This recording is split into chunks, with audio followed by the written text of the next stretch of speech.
gimana kabarnya anak-anak? Apakah sehat? Nah, sebelum memulai mata pelajaran pada hari ini, ada baiknya kita berdoa terlebih dahulu. Berdoa dipersilahkan. Berdoa selesai. Untuk materi pertemuan hari ini, kita akan membahas mengenai fakta dan opini dalam artikel. Sebelum memulai materinya, Ibu akan bertanya, ada yang tahu nggak apa itu artikel? Jika tidak tahu, Ibu akan menjelaskan apa itu artikel. Nah, pengertian dari artikel merupakan jenis tulisan yang berisi pendapat, gagasan, pikiran, atau kritik terhadap persoalan yang berkembang di masyarakat. Biasanya artikel ditulis dengan bahasa ilmiah populer. Pada intinya, artikel opini adalah tulisan yang berisi pendapat penulis tentang data, fakta, fenomena, atau kejadian tertentu dengan maksud dimuat di surat kabar atau majalah. Nah, itu adalah pengertian dari artikel. Berikutnya kita akan membahas mengenai fakta dan opini. Ibu akan bertanya, ada yang tahu nggak apa itu fakta dan apa itu opini? Jika tidak tahu, Ibu akan menjelaskan apa itu fakta dan opini. Yang pertama yang kita bahas adalah fakta. Fakta adalah kenyataan atau peristiwa yang benar-benar ada atau terjadi. Fakta biasanya dapat menjawab pertanyaan apa, siapa, kapan, di mana, atau berapa. Sedangkan opini merupakan pendapat, pikiran, atau pendirian seseorang terhadap sesuatu.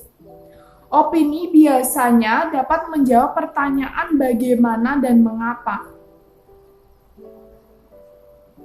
Gimana anak-anak, apakah sudah jelas pengertian dari artikel, fakta, dan opini? Jika sudah jelas, Ibu akan jelaskan mengenai ciri-ciri fakta dan opini. Yang pertama, kita akan membahas mengenai ciri-ciri fakta. Ciri-ciri fakta yang pertama adalah dapat dibuktikan kebenarannya. Yang kedua, berisi data-data yang bersifat kuantitatif dan kualitatif.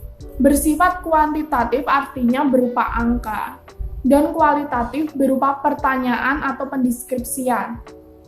Yang ketiga, mempunyai data yang akurat baik waktu, tanggal, tempat, dan peristiwanya. Yang empat, dikumpulkan dari narasumber yang terpercaya. 5. Bersifat objektif.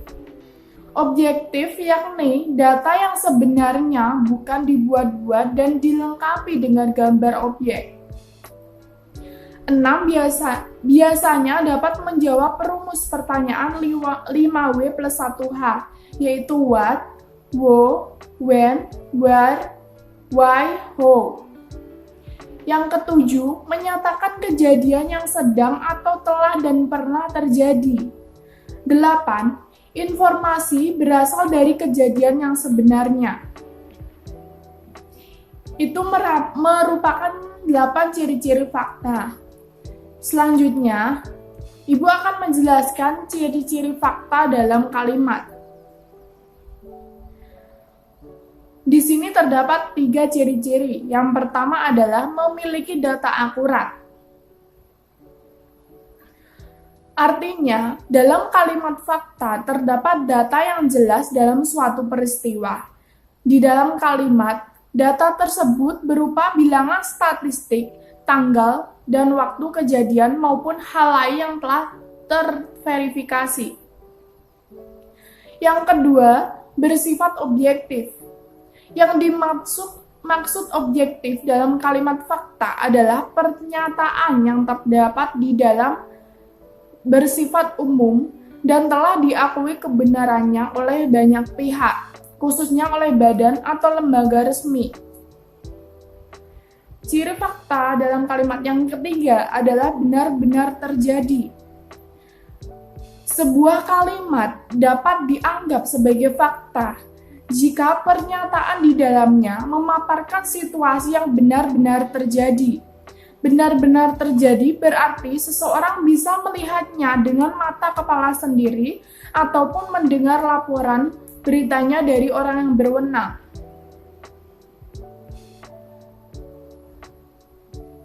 Setelah Ibu menjelaskan ciri-ciri fakta dan ciri-ciri fakta dalam kalimat, selanjutnya Ibu akan menjelaskan ciri-ciri opini. Sebelum Ibu menjelaskan, apakah ada yang tahu apa saja ciri-ciri opini? Nah, ciri-ciri opini yang pertama adalah tidak dapat dibuktikan kebenarannya. 2. Bersifat subjektif dan biasanya disertai dengan pendapat, saran, dan uraian yang menjelaskannya. Yang ketiga, tidak memiliki narasumber. Yang keempat, berisi pendapat tentang peristiwa yang terjadi. 5. Menunjukkan peristiwa yang belum pasti terjadi atau terjadi di kemudian hari.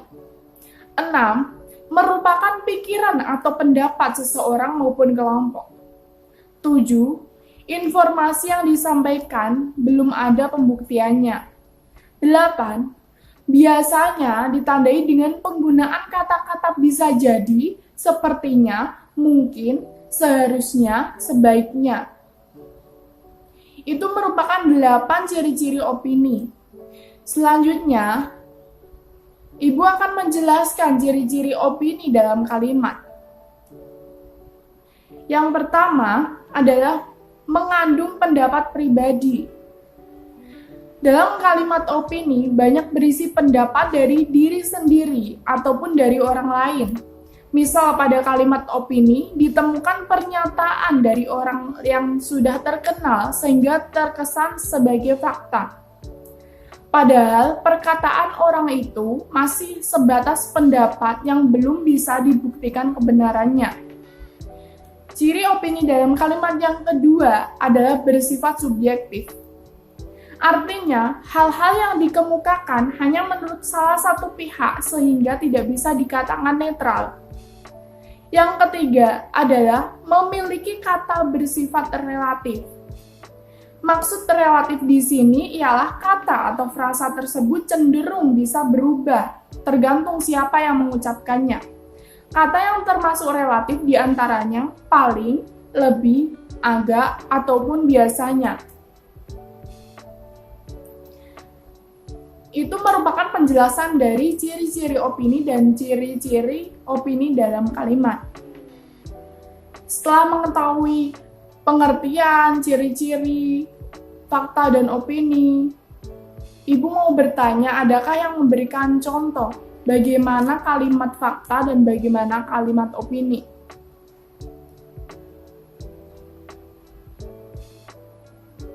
Nah, sekarang Ibu akan menyebutkan beberapa contoh kalimat fakta dan opini.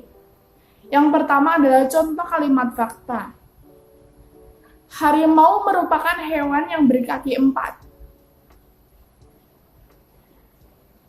Indonesia adalah negara kepulauan terdiri atas 5 pulau besar, yaitu Sumatera, Kalimantan, Sulawesi, Irian Jaya, dan Jawa. Negara Republik Indonesia merdeka pada 17 Agustus 1945. Selanjutnya merupakan contoh kalimat opini. 1. Indonesia adalah negara yang indah. 2. Mobil itu sangat cepat. 3. Matematika dan bahasa Inggris adalah mata pelajaran yang banyak dibenci oleh para siswa sekolah. Nah, pada pertemuan kali ini Ibu sudah menjelaskan mengenai pengertian artikel, pengertian fakta dan opini, ciri-ciri fakta dan opini, ciri-ciri fakta dan opini dalam kalimat, dan beberapa contoh fakta dan opini. Selanjutnya, Ibu akan memberikan tugas pada kalian. Yang pertama, carilah artikel berita di internet. 2. Kemudian analisislah fakta dan opini dari artikel berita tersebut dalam bentuk tabel. Minggu depan, Ibu minta dipresentasikan di depan kelas dengan membacakan artikel berita tersebut dengan baik dan benar, sekaligus hasil analisisnya. Demikian pertemuan pada hari ini. Kita akan bertemu pada pertemuan minggu depan. Sekian, terima kasih. Wassalamualaikum warahmatullahi wabarakatuh.